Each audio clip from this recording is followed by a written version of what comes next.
আজকে আমরা ক্লাস 7-এর কোষে দেখি 3 এই চ্যাপ্টারটা আলোচনা করব। তার প্রথমের অঙ্ক দিয়েছে, দেখো এটা হচ্ছে সমানুপাত। চ্যাপ্টারটা হচ্ছে কি সমানুপাত, ঠিক আছে। সমানুপাত বলতে কি, অনুপাত আর সমানুপাত। অনুপাতের চিহ্নটা হচ্ছে এইটা আর সমানুপাতের চিহ্নটা হচ্ছে এইটা। এটাকে ইংলিশে বলে রেশিও আর এটাকে ইংলিশে বলে প্রপোর্শন। এটা হচ্ছে অনুপাত আর এটা হচ্ছে সমানুপাত। কীরকম লেখা হয়, এইরকম ফরম্যাটে, অর্থাৎ এখানে যদি 2 থাকে, এখানে যদি 3 থাকে, অর্থাৎ এর আর এর গুণফল, অর্থাৎ 2 ইন্টু 3 এর গুণফল, এই দুটো গুণফলের সঙ্গে সমান হবে। কীরকম, সাপোজ এখানে 6 1, তাহলে এই দুটো গুণফল কত হবে 6 ইন্টু 1, তাহলে 2 3 যা 6, 6 1 যা 6, তাহলে 2:6, আর এখানে সমানুপাতের চিহ্ন দিয়ে 1:3। ঠিক আছে। এবার কোনো কোনো সময় এইটা বার করতে বলে, এইটা বার করতে বলে, এইটা না, এইটা বার করতে বলে, এইটা বার করতে বলে। এবার এখানে কি কি দিয়েছে পরপর দেখো। প্রথমেরটা বলেছে 4টা করে সংখ্যা আছে, দেখতে পাচ্ছ নিশ্চয়ই, এই যে দেখো 4টা করে সংখ্যা আছে এই যে এইখানে। এবার এদিকে কোনটা সমানুপাতিতে আছে আর কোনটা সমানুপাতিতে নেই সেটা লিখতে বলছে। একের দাগে প্রথম আছে 8 10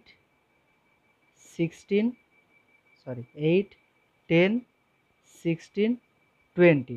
তাহলে কিভাবে দেখব, এটাকে লিখলে কীরকম হবে, যেহেতু এটাকে কি আছে, একটা আছে সমানুপাত,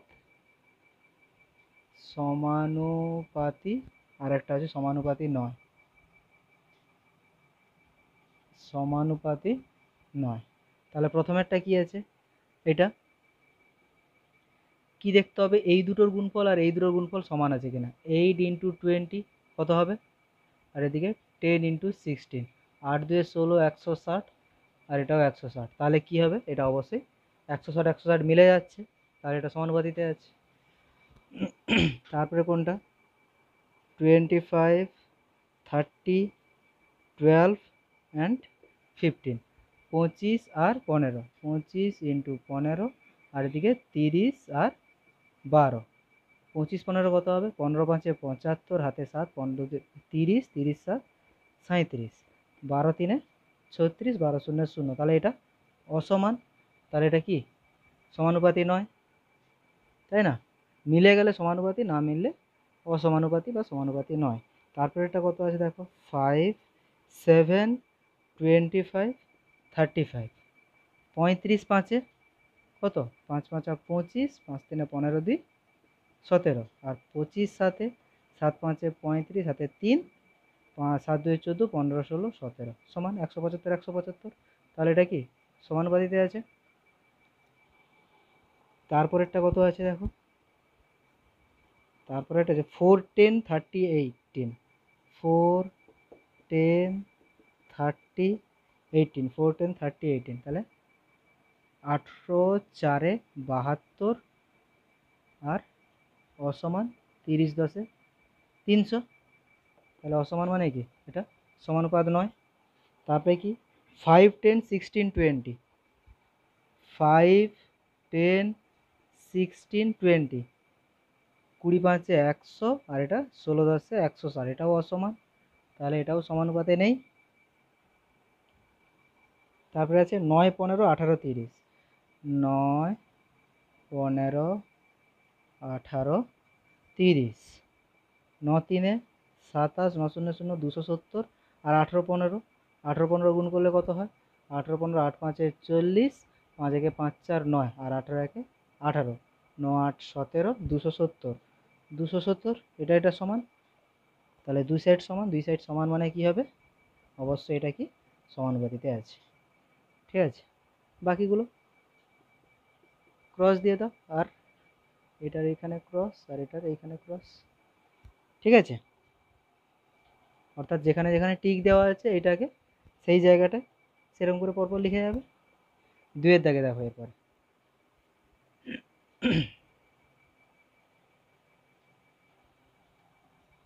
দুয়ের দাগে কী বলেছে, 8 জন লোক একটা কাজ 15 দিনে করতে পারে, হিসাব করে দেখি 10 জন লোক ওই কাজটা কত দিনে করবে। ঐকিক নিয়মে যেরকম, দুয়ের দাগে লোক সংখ্যা ইউনিট হচ্ছে জন, আর সময় হচ্ছে দিন। অর্থাৎ 8 জন লোকের 15 দিন সময় লাগে, 10 জন লোকের কত দিন সময় লাগবে। এখানে লোক সংখ্যা ও সময় কিসে হবে,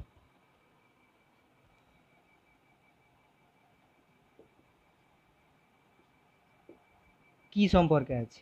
লোক সংখ্যা যদি বাড়িয়ে দেওয়া হয় সময় বেশি লাগবে না কম লাগবে? অবশ্যই লোক সংখ্যা বাড়িয়ে দিলে সময় কম লাগবে। আগে কি বলেছি, সরল সম্পর্ক একটা দেখে নাও, সরল সম্পর্ক কোনটা আর ব্যস্ত সম্পর্ক কোনটা। দুটো থাকবে দুই সাইডে, এক সাইড বৃদ্ধি করলে যদি আর এক সাইড বৃদ্ধি হয়, বা এক সাইড কমালে যদি আর এক সাইড কমে, তবে সরল সম্পর্ক। আর ব্যস্ত সম্পর্ক কোনটা, এক সাইড বৃদ্ধি করলে আর এক সাইড কমে যাবে, বা এক সাইড হ্রাস পেলে আর এক সাইড বেড়ে যাবে, সেরকম ক্ষেত্রে ব্যস্ত সম্পর্ক। এখানে কি হচ্ছে, লোক সংখ্যা কমে যাওয়ার সঙ্গে সঙ্গে দিন সংখ্যা কি হচ্ছে, বেড়ে যাচ্ছে, বা লোক সংখ্যা বাড়ার সঙ্গে সঙ্গে দিন সংখ্যা কমে যাচ্ছে, তাহলে এটা কি সম্পর্ক হবে, ব্যস্ত সম্পর্ক হবে। এটা কি হবে, ব্যস্ত সম্পর্ক। তাহলে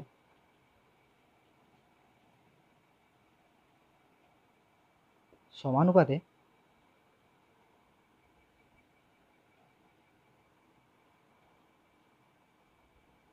প্রথম সম্পর্কের ব্যস্ত অনুপাতে নিয়ে পাই কি হবে, ব্যস্ত অনুপাতে নিলে কি হবে, সরল হলে 8:10 হতো, ব্যস্ত হলে উল্টে যাবে 10:8, এটা প্রপোর্শনের চিহ্ন অর্থাৎ সমানুপাতের চিহ্নটা 15:, এটা। তাহলে এটা প্রথম পাদ, দ্বিতীয় পাদ, তৃতীয় পাদ, চতুর্থ পাদ। তাহলে চতুর্থ পাদটা কত হবে, এখান থেকে বার করো, 10 গুণিতক চতুর্থ পাদ সমান 8 গুণিতক 15। তাহলে চতুর্থ পাদ কী করে বেরাবে, চতুর্থ পাদ সমান, এখানে গুণ আকারে আছে আর এখানে কি হবে, ভাগ আকারে চলে যাবে। 2 5 10, 2 4 8, 5 1 5, 5 3 15, নিচে 1 থাকছে আর উপরে 4 3 12 থাকছে, তাই না? তাহলে 12টা চতুর্থ পাদে কে ছিল, সময়, দিন ছিল, তাহলে 12 দিন। অতএব ওই কাজটি কত দিনে করতে পারবে, অতএব দিয়ে লিখে বলো, অতএব নিচে নিচে লিখবে, এখানে জায়গা নেই বলে এখানে লিখছি, অতএব ওই কাজটি 12 দিনে সম্পন্ন হবে বা শেষ হবে। ঠিক আছে, 3-এর দাগেরটা দেখো, 3-এর দাগে কি বলেছে, কিছু পরিমাণ খাদ্য 12 জন লোকে 20 দিন চলে, তাহলে 40 জন লোকের কত দিন চলবে, 12 জন লোকের 20 দিন চলে, 40 জন লোকের কত দিন চলবে, 12 জন, তাহলে লোক সংখ্যা, 3-এর দাগ, লোক সংখ্যা জন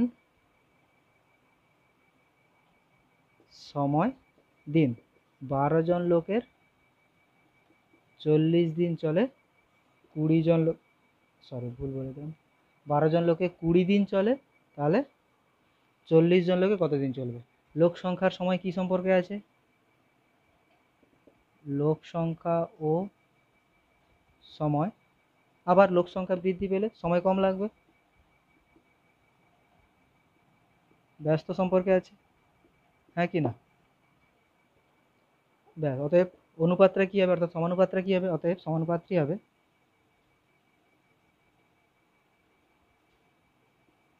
সমানুপাতটি হবে কি, ব্যস্ত সম্পর্ক। তাহলে আগে এইটা আসবে 40:12 সমানুপাত দিয়ে 20 কোশ্চেন মার্ক। অতএব চতুর্থ পাদ কি আসবে, চতুর্থ পাদ বলতে 40 গুণিতক চতুর্থ পাদ সমান 12 গুণিতক 20, অতএব চতুর্থ পাদ সমান 12 গুণিতক 20, এখানে গুণ আকারে আছে 40টা, এখানে ভাগ আকারে হবে 20 একে 20, 20 দুয়ে 40, 2 6 12, তাই না? 6 দিন। অতএব দিয়ে কি লিখবে? 40 জন লোকের কত দিন চলবে? অতএব 40 জন লোকের ওই খাদ্য 6 দিন চলবে। ব্যাস। 4-এর দাগে কি আছে? 4-এর দাগে আছে অরুণবাবু তার কৃষি জমিতে 16টি লাঙল দিয়ে 10 দিনে সব জমি চাষ করতে পারে, 8 দিনে চাষ করতে গেলে কতগুলি লাঙল দরকার? আচ্ছা,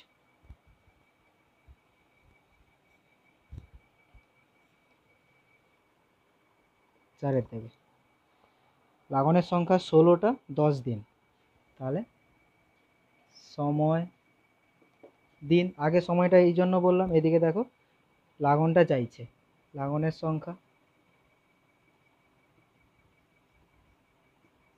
টি, তাহলে 10 দিন সময় লাগে যদি 16টি লাঙল থাকে, তাহলে 8 দিনে যদি শেষ করতে হয় তাহলে কতগুলি লাঙল লাগবে? তাহলে কি সম্পর্ক আছে এখানে? সময় ও লাঙল কি সম্পর্কে আছে? কি সম্পর্কে আছে? যদি সময় বাড়িয়ে দেওয়া হয় তাহলে কম লাঙল হলেই হয়ে যাবে। যদি 10 দিন ধরে যদি 16টা লাগে, তাহলে 8 দিন সময় কমিয়ে দেওয়া হলো, কম সময়ের মধ্যে করতে গেলে লাঙলের সংখ্যাটা বাড়াতে হবে, তাহলে কমলে বাড়ছে, ব্যস্ত সম্পর্ক আবার। ঠিক আছে, অনুপাতটি কি হবে? অনুপাত নয়, সমানুপাত। সমানুপাতটি হবে সমান, ব্যস্ত সম্পর্ক উল্টে যাবে, 8:10, 16 ইন্টিগ্রেশন সাইন, তাহলে 8 গুণিতক চতুর্থ পদ সমান 10 গুণিতক 16, অতএব চতুর্থ পদটা কত হবে? 10 গুণিতক 16 বাই, গুণ আকারে আছে, ভাগ আকারে চলে যাবে, 8 একে 8, 8 দুয়ে 16, 10 দুয়ে 20টি। অতএব কতগুলি লাঙল দরকার হিসাব করে লিখি, অতএব 20টি লাঙল দরকার। এইখানে মাঝে মধ্যে কোশ্চেনটা চেঞ্জ করে দেয়, কতগুলি লেখা আছে এখানে আরও দিয়ে দেয়। যদি এই আরও জায়গাটা, এই জায়গাটা যদি আরও থাকতো তাহলে 16টা ছিল, আরও কথাটা যদি অ্যাড থাকতো তাহলে আরও কী হবে? 4টি হবে। অ্যান্সার তখন 4টি হবে, কারণ 20টা মোট লাগছে, আগে ছিল 16টা, তখন এই অ্যান্সারটা আসবে। ওই আরও কথাটা শুধুমাত্র যদি আরও কতগুলি লাঙল দরকার যদি বলতো তাহলে এখানে 4 অ্যান্সার হতো। ঠিক আছে, মাঝে মধ্যে এই কোশ্চেনটাকে এরকম চেঞ্জ করে দেয়। 5-এর দাগে দেখো, 5-এর দাগে বলেছে একটা বন্যাত্রাণ শিবিরে 4000 জনের 190 দিনে খাবার মজুদ ছিল, 30 দিন পর 800 জন অন্যত্র চলে যায়, যারা রয়ে গেছে অবশিষ্ট খাদ্য তারা কতদিন ধরে খাবে? একটি বন্যাত্রাণে এতজন লোক এতদিনের খাবার মজুদ ছিল, আচ্ছা কত দিন খাবে, তাহলে সময়টা বার করতে চাইছে, তাহলে সময়টা ডান দিকে থাক। আর একটা আছে, সেটা হচ্ছে লোক সংখ্যা। লোক সংখ্যা বলতে জন, তাহলে 4000 জন 190 দিনের খাবার মজুদ আছে, 30 দিন পর 800 জন অন্যত্র চলে গেছে, তাহলে 30 দিন পর, অর্থাৎ 30 দিন তাহলে কি খেয়েছে? 30 দিন ওরা খেয়ে নিয়েছে, মাইনাস 30 দিন, অর্থাৎ বাকি খাওয়ার যা আছে এই সংখ্যক লোক 160 দিন খাবে, হ্যাঁ কি না? 4000 জন 190 দিনের ছিল, ওই লোক আবার 30 দিন পরে কিছু পালিয়ে গেছে, কত পালিয়ে গেছে পরে দেখছি, ওই লোক 30 দিন যদি কমপ্লিট হয়ে যায় বাকি 160 দিন খাবে, যে খাবারটা বাকি থাকছে ওই বাকি খাবারটা কতজন খাবে বলছে, তারপরে যে 800 জন পালিয়ে গেছে তারা খাবে, যে 800 জন পালিয়ে গেছে তারা খাবে কতদিনে, এটা চাইছে। এই জায়গাটা একটু ভালো করে দেখো, অনেকে ভুল করে। 4000 জন 190 দিন খেত, সেখানে 30 দিন অলরেডি খাওয়া হয়ে গেছে, তাহলে বাকি আর কত? ওই 4000 জন 160 দিন খাবে, ঠিক আছে। এবার ওই 160 দিন যে খাবে, তখন আবার বলছে যে 800 জন পালিয়ে গেছে, ওরা যদি খায় তাহলে কতদিন লাগবে। এমনিতে 4000 জন খেত, তাহলে 800 বাদ দিয়ে দিলে কত, 3200। 3200 তাহলে কতদিন খাবে, ব্যাস। আর কিছু না। এবার যেই রকম ছিল লোক সংখ্যা যদি কমে যায়, দিন কি হবে, কি সম্পর্ক হবে, লোক সংখ্যা ও সময় কি সম্পর্কে আছে, এখানেও ব্যস্ত সম্পর্কে আছে। যদি লোক সংখ্যা কমে যায় তাহলে কম জন বেশি দিন ধরে খাবে, কমলে বাড়ছে তাহলে ব্যস্ত সম্পর্ক। সমানুপাতটি হবে, ব্যস্ত সম্পর্ক উল্টে যাবে, 3200 4000 160 কত, তাহলে 3200 ইন্টু চতুর্থ পদ সমান 4000 ইন্টু 160। অতএব চতুর্থ পদ সমান 4000 ইন্টু 160, আর এখানে যে মাল্টিপ্লাই আকারে ছিল ডিভাইডার আকারে এখানে চলে আসবে। তাহলে 0 0 কাটছে, 16 1 16, 16 2 32, 16 0 0, 0 0 কাটছে, 2 1 2, 2 2 4, 0 200 দিন চাইছিল, দিন অ্যান্সার। অতএব অবশিষ্ট খাদ্য তাদের আর কতদিন চলবে, অতএব অবশিষ্ট খাদ্য তাদের আর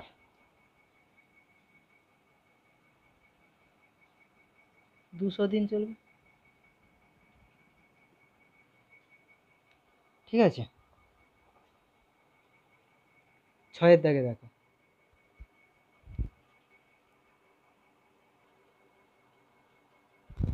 এরপরে দেখো 6 দাগে বলছে 3টে ছাতার দাম বা একটা চেয়ারের দাম 600 টাকা। 3টি ছাতা বা একটি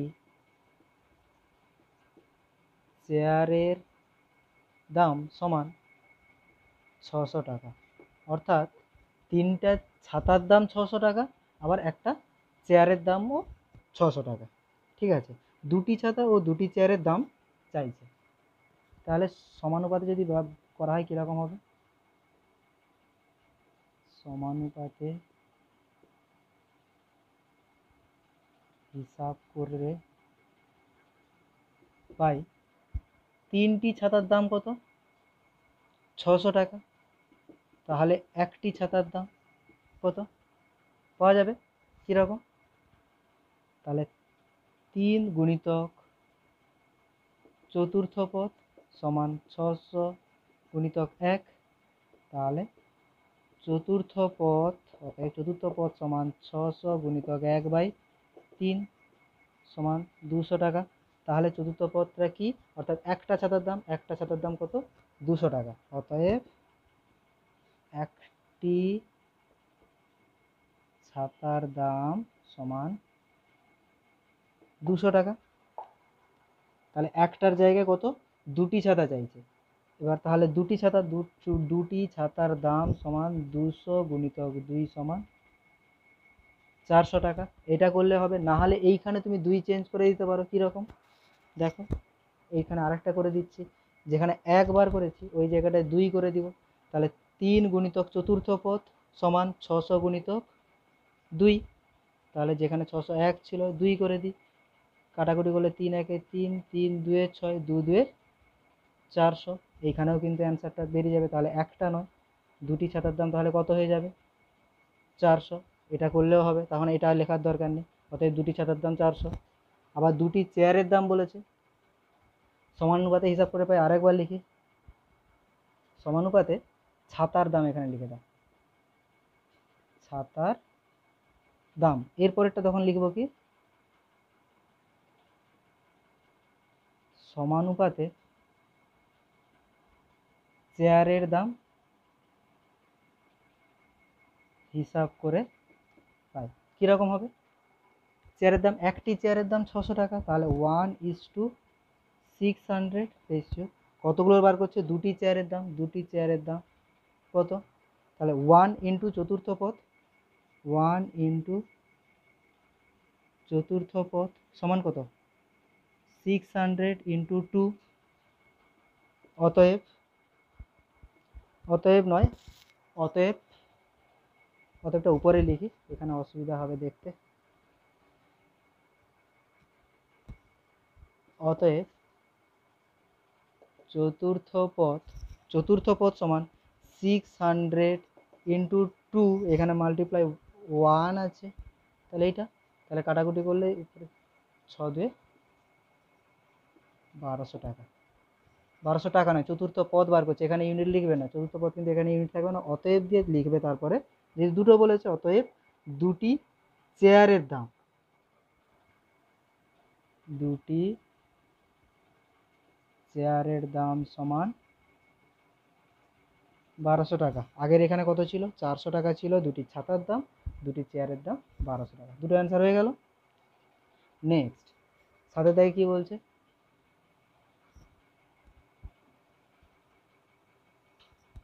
সাথে দেখে বলছে, আমার শ্রেণীতে আজকে আমাদের উপস্থিতি এবং অনুপস্থিতির অনুপাত নির্ণয় করি। আজ ষষ্ঠ শ্রেণীর উপস্থিতি এবং অনুপস্থিতি বের করি, দুটি অনুপাত সমান কিনা দেখি, চারটি সংখ্যার অনুপাত আছে কিনা দেখি। অর্থাৎ যেই শ্রেণীকক্ষে বসে আছো ওইখানকার ডাটা থেকে নিতে হবে। এটা তাহলে নিজেরা করে নিতে পারবে। আচ্ছা চলো, তারপর সাতেরটা নয়, আটেরটা তাহলে করছি। এখানে কোনো রকম ডাটা দেওয়া নেই, সেটা যেই শ্রেণীকক্ষে যেরকম উপস্থিত আছে এরকম করে পরীক্ষায় দেবে না, পরীক্ষায় অবশ্যই উল্লেখ করে দেবে যে কত কি সংখ্যাগুলো। এখানে যেহেতু দেওয়া নেই, এটা ছেড়ে দাও। আটের দাগে দেখো, আটের দাগে কি বলেছে, উপরে এই যে চিত্রটা দেওয়া আছে, এই চিত্রটা, এবার এখানে কোশ্চেনগুলো আছে। লাল ও নীল রঙের ঘরের সংখ্যার অনুপাত, লাল ও নীল, অর্থাৎ এই হচ্ছে লাল, এইখানে আছে, আর এইখানে আছে নীল, এইখানে আছে। তার লাল ও নীল রঙের ঘরের সংখ্যার অনুপাত, লাল ও নীল রঙের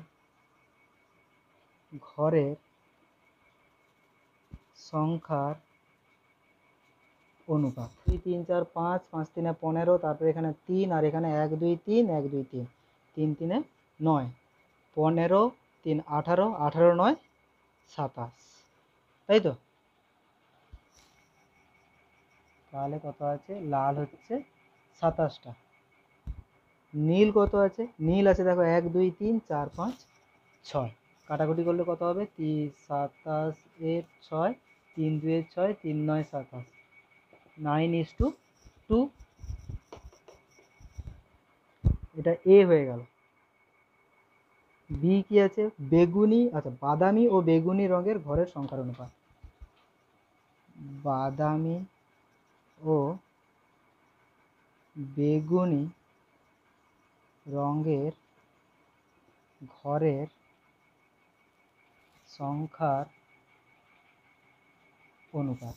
বাদামি আর বেগুনি বলেছে, বাদামি কোনটা, এই যে উপরের অংশটা বাদামি, 1 2 3 4 5 6, আর 1 2 3 4 5 6, 6 6 36টা, আর কোথাও কিছু নেই। তাহলে বেগুনি আছে, বাদামি আছে 36টা, বেগুনি কোথায় আছে, বেগুনি আছে এই যে এইখানে, 1 2 3 4 5 6 7 8 9 10 11 12 13, এদিকে 3, 13 3 39টা, 36 আর 39 কাটাকুটি করলে 3 1 3, 3 2 6, 3 1 3, 3 3 9, 12:13। তারপরে সিতে কি বলেছে, সিতে বলছে লাল ও সবুজ রঙের ঘরের সংখ্যার অনুপাত, লাল ও সবুজ রঙের ঘরের সংখ্যার অনুপাত। লাল আগেই হিসাব করেছিলাম 27টা আছে, ইস্টু সবুজ কতগুলো আছে, সবুজ দেখো এইখানে আছে এখানে 3 3 9 আর এখানে 3 3 9, 9 2 18টা। তাহলে 27 আর 18 কাটাকুটি করলে কত হবে? 9 3 27, 9 2 18, অর্থাৎ 3:2। ডি কি আছে? বাদামি ও হলুদ রঙের ঘরের সংখ্যার অনুপাত। বাদামি ও হলুদ রঙের ঘরের সংখ্যার অনুপাত। বাদামি আর হলুদ বলছে। বাদামি আগে কত বলেছি? 36 হিসাব করেছিলাম। এবার হলুদটা এইখানে আছে আর এইখানে আছে। এখানে আগে দেখি 1 2 3 4 5 6 7টা, আর এখানে আছে 1 2 3 4 5 6 7 8 9 10 11 12 13 14 15 16 17, 17 7 24।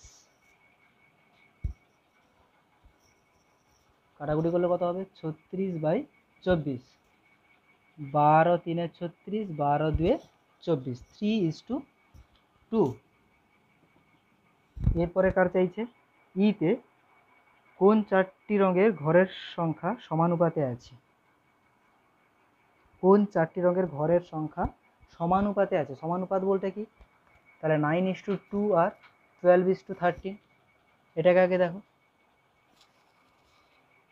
9 13 12 2 24 হবে না। সমানুপাতে বলতে কি বলেছিলাম?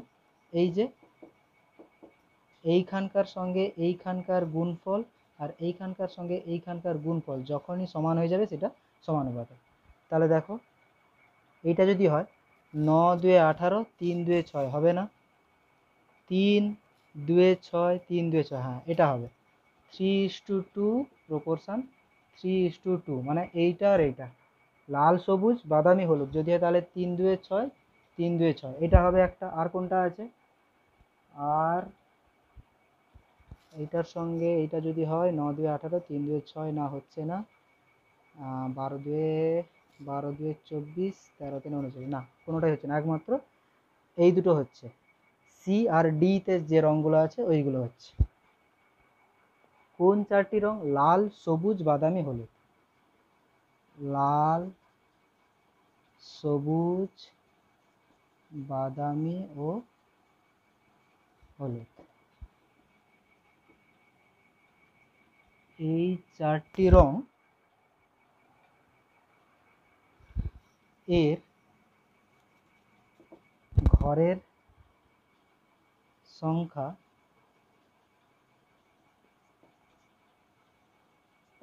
সমানুপাতে আছে।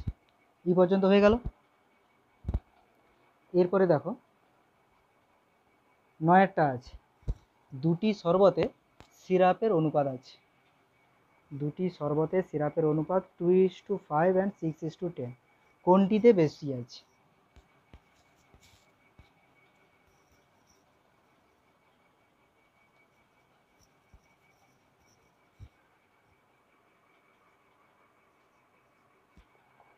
দুটি শরবতে সিরাপ ও জলের অনুপাত।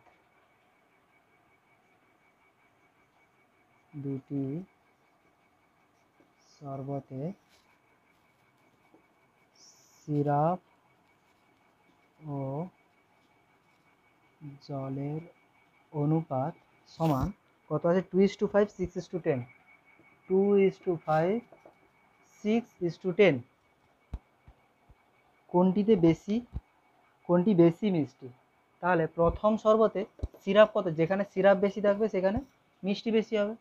তাহলে প্রথম শরবতে সিরাপের পরিমাণ কত আছে? 2 আগের দিনের মতো 2 + 5, অর্থাৎ 2/7 অংশ। আবার দ্বিতীয় শরবতে সিরাপের পরিমাণ 6/6 + 10, অর্থাৎ 6/16, এত অংশ। ঠিক আছে, তাহলে এটাকে কাটাকুটি করলে কত হবে? 2 3 6, 2 8 16, 2 3 6, 2 8 16। ঠিক আছে, 2/7 3/8, 2/7 ও 3/8, এটার মধ্যে কে বেশি, মানে কে বড়? এর মধ্যে কোন ভগ্নাংশটি বড়?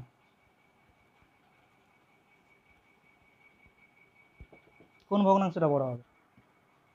তাহলে 2-7 আর 3-8 কে বড়? কীরকম বার করবে? এটা আগেও বলেছি, 8-2-16 এই দুটো গুণ করবে, 8-2-16, 7-3-21, 16 বড় না 21 বড়? 21 বড়, তাহলে এই ভগ্নাংশটা অর্থাৎ 3-8 বড়। 3-8 বড় বলতে দ্বিতীয় যে শরবত আছে সেখানে সিরাপের পরিমাণ বেশি, আর যে শরবতে সিরাপের পরিমাণ বেশি হবে সেই শরবতটা অবশ্যই কী হবে? মিষ্টি হবে। অতএব কি চাইছে? কোনটি বেশি মিষ্টি দেবে? অতএব দ্বিতীয় শরবতে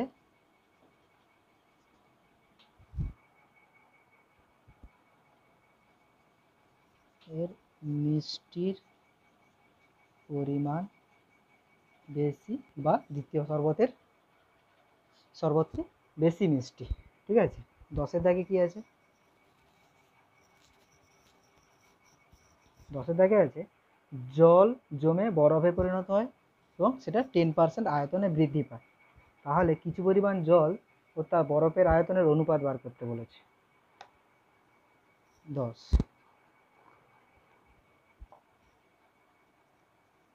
ধরি 100 গ্রাম জলকে বরফে পরিণত করলাম। 100 গ্রাম জলকে যদি বরফে পরিণত করি তাহলে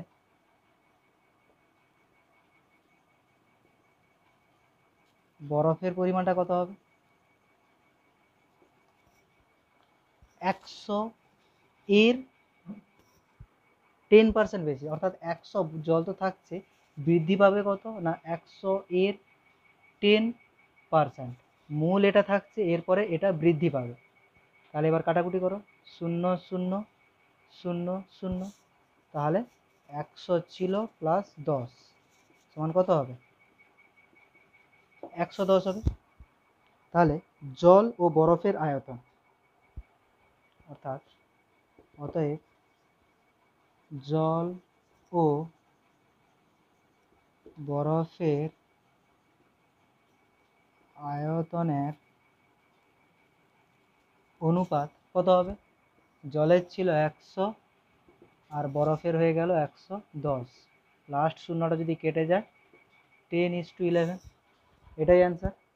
11 বলেছে আমার বয়স 12 বছর, আমার বয়স 12 বছর, বাবার বয়স 42 বছর, দুজনের বয়সের অনুপাত কত?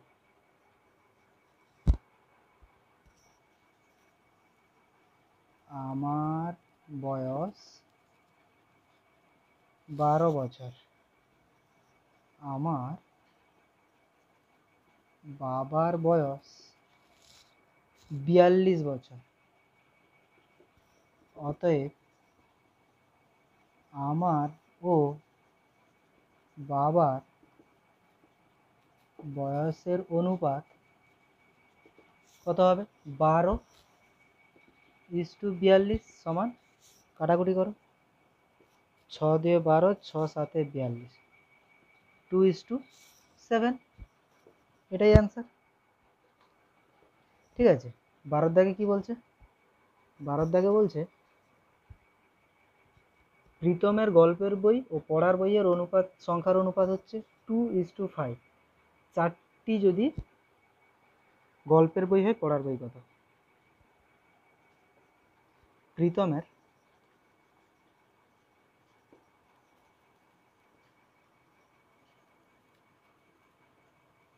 গল্পের বই ও পড়ার বইয়ের সংখ্যার অনুপাত সমান 2:5। গল্পের বই যদি 4টে হয়, প্রীতমের গল্পের বইয়ের সংখ্যা 4টি, তাহলে পড়ার বই কত হবে? সমানুপাতে হিসেব করে পাই কীরকম হবে?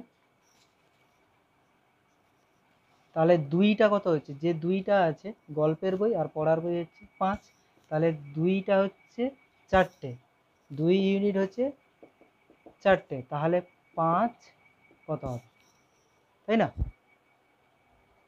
তাহলে হিসাব করে দেখা যাক। অতএব 2, অতএব না দিলেও চলবে, 2 গুণিতক চতুর্থ পদ সমান 4 গুণিতক 5, চতুর্থ পদ সমান 4 গুণিতক 5 বাই 2 সমান 2 1 2 2 2 4 5 2 10, চতুর্থ পদ হচ্ছে 10। চতুর্থ পদ কি ছিল? পড়ার বই ছিল। অতএব প্রীতমের পড়ার বইয়ের সংখ্যা হলো 10টি, এটাই অ্যান্সার। তারপরে 13 দাগ, 13 দাগেরটা দেখো।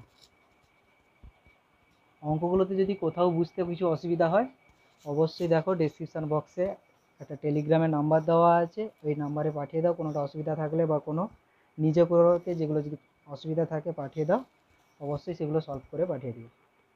ঠিক আছে, 13 দাগে কি বলেছে দেখো। 13 দাগে বলেছে মালা গাঁথার জন্য জবা ও গাঁদা ফুল মিলিয়ে 105টি ফুল তোলা হয়েছে। জবা ও গাঁদা ফুলের সংখ্যার অনুপাত দেওয়া আছে 3:4। কতগুলি জবা ফুল ও কতগুলি গাঁদা ফুল আছে হিসাব করি, আর কতগুলি জবা ফুল দিলে দু রকম ফুলের অনুপাতটা সমান হবে। মোট ফুলের পরিমাণ কত আছে? মোট ফুলের পরিমাণ সমান 105টি। জবা ও গাঁদা ফুলের সংখ্যার অনুপাত, জবা ও গাঁদা ফুলের সংখ্যার অনুপাত আছে 3:4। ঠিক আছে, তাহলে সমানুপাতে প্রকাশ করলে কি হবে? সমানুপাতে প্রকাশ করে পাই। সমানুপাতে প্রকাশ করলে কি হবে? সমানুপাতে প্রকাশ করলে প্রথমেরটা জবা আছে আর দ্বিতীয়টা, আচ্ছা এটা সমানুপাতে প্রকাশ করা যাবে না, কারণ এখানে মোট দেওয়া আছে, কোনো একটার পরিমাণ দেওয়া থাকলে তখন সমানুপাতে হবে। তাহলে এখানে জবা ফুলের পরিমাণটা বার করে, জবা ফুলের সংখ্যার আনুপাতিক ভাগার 3/3 + 4 সমান 7 জবা ফুলের হলো। আর গাঁদা ফুলের সংখ্যার আনুপাতিক ভাগার 4/7। তাহলে জবা ফুলের সংখ্যা কত? জবা ফুলের সংখ্যা হচ্ছে 3/7 ইন্টু 105, 105। 7 1 7, 7 5 35, 15 3 45টি। আর গাঁদা ফুলের সংখ্যা কত হবে? 4/7 ইন্টু 105, এটাও কাটাকুটি করলে 15 হবে, 15 4 60টি। এবার কি চাইছে? কতগুলি জবা ফুল ও কতগুলি গাঁদা ফুল। এই দুটো অ্যান্সার বেরিয়ে গেল। জবা ফুলের সংখ্যা হচ্ছে 45টি, গাঁদা ফুলের সংখ্যা হচ্ছে 60টি। আরও কতগুলি জবা ফুল দিলে দুটি সমান। অতএব আরও 60 পর্যন্ত, 45কে 60কে নিয়ে আসতে কত হবে? 45টা আছে, বিয়োগ করলে 15, আরও 15টি জবা ফুল দিলে দুই রকম ফুল এর অনুপাত, ফুলের অনুপাত সমানুপাতে হবে, বা অনুপাতটি সমান হবে, এইটাই। ঠিক আছে, আজ এই পর্যন্ত। আর যেই 14টা আছে দেখো, ইচ্ছা মতো ঘরগুলো রং করে সেই আগেরটার মতো এরকম নিজের মতো করে রং করে এটা করতে বলেছে। এরকমটা পরীক্ষায় আসে না, এগুলো ক্লাসে বিভিন্ন স্যারেরা যেরকম থাকেন ক্লাসে উপস্থিত থাকেন সেরকম বলে সেইখান থেকে করা হয়। ঠিক আছে, এর নির্দিষ্ট কোনো যেহেতু নাম্বার নেই তাহলে এগুলোকে এরকম করে সলভ করা যাবে না। ঠিক আছে, আজ তাহলে এই পর্যন্ত থাক, পরের দিন আবার পরের চ্যাপ্টারটা আলোচনা হবে। ঠিক আছে, আর কোথাও যদি বুঝতে কিছু অসুবিধা হয় অবশ্যই কমেন্ট করে জানাও, না হলে টেলিগ্রাম নাম্বারটা আছে ডেসক্রিপশানে দেওয়া থাকবে, এইখান থেকে জানাও। আর কোনো রকম যদি নিজে করো, যদি বাড়িতে করতে অসুবিধা কিছু হয়, কোথাও যদি প্রবলেম কিছু হয় অবশ্যই সেন্ড করে দাও, আমি ওটা সলভ করে যতটা সম্ভব তাড়াতাড়ি পাঠিয়ে দেবো। ধন্যবাদ, আজ এই পর্যন্ত।